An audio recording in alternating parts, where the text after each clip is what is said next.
Interesting question here from Stephen Fry. He says, with Cedric Alexander and Scott Dawson in the WWE, Tessa Blanchard and Impact, Big Swole in AEW, Caleb Conley in the NWA, plus a whole lot more on the indies, could you give your opinion on George South as a trainer? And do you have any good George South stories? No, just that George has been around forever. He's a trooper, man. He's a guy that has been in the business since probably at least as long as I have. You would know the answer to this question, maybe longer. I mean, I started in 82. Do you know when George started? Oh, it's got to be around the same era, right? I would think so, because I remember him coming to TV and working with George, when I'd been in the business 3 years and George was already polished. George is one of those guys, he's like Mike Jackson, he can still have a great match with somebody, which is amazing. I don't think he's not as old as Mike Jackson, obviously, but that's the name that comes to mind. I mean, you look at Mike Jackson, who's 70 years old and still having good matches. It blows my mind. And George, I think he's a good trainer in the fact that he's a good person. He's a good human being. He knows that you have to have basics before you start all this other stuff in this flip, flop, and fly generation. But if you don't have the mechanics and the basics of just being able to wrestle, it's hard to just go out there and just start running high spots. And I think George is in tune with that. That's what he teaches. And I think he'd be a great trainer for a guy or a kid that is just now getting started, or a young lady for that matter. We should mention George started in December of 82. So we were right. Same sort of era. Let's talk about Will Tyner. He says, what's Arn's opinion of Gentleman Chris Adams? Almost everybody does a super kick nowadays, and he gets very little credit on bringing it to pro wrestling.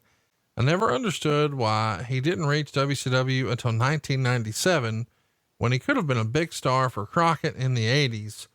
What can you tell us about Gentleman Chris Adams? I don't really have any experience with Chris. I may have met him once or twice.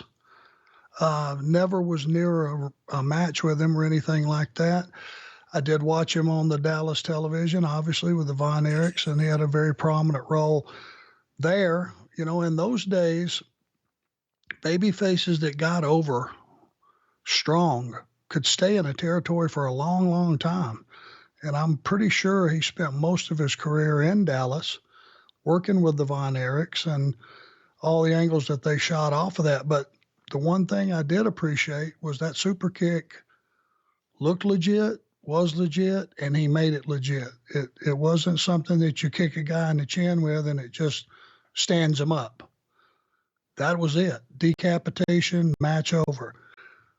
I think a lot of guys today should take that lead and see what you can make a super kick, which I think is a decapitation. It's a finish.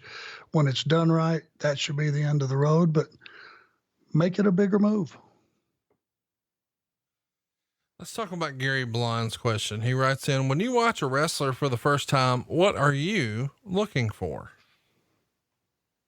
Confidence. Is he relaxed in the ring? Does he look like, and at least in his mind, that he feels like he belongs there? Because that may be an intangible thing to a lot of people, but your match starts when you come through the curtain.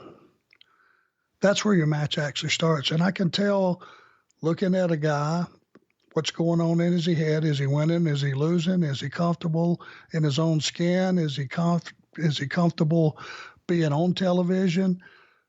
Does he look like he is focused? Does he look like he's going to a fight? All those things you can tell about a guy on his entrance and making his way to the ring. And for me, that's where your match starts. And by the time you step through the ropes, I think the audience looks at you and goes, may have something here, or this guy's going to get flattened. And a lot of times they're right.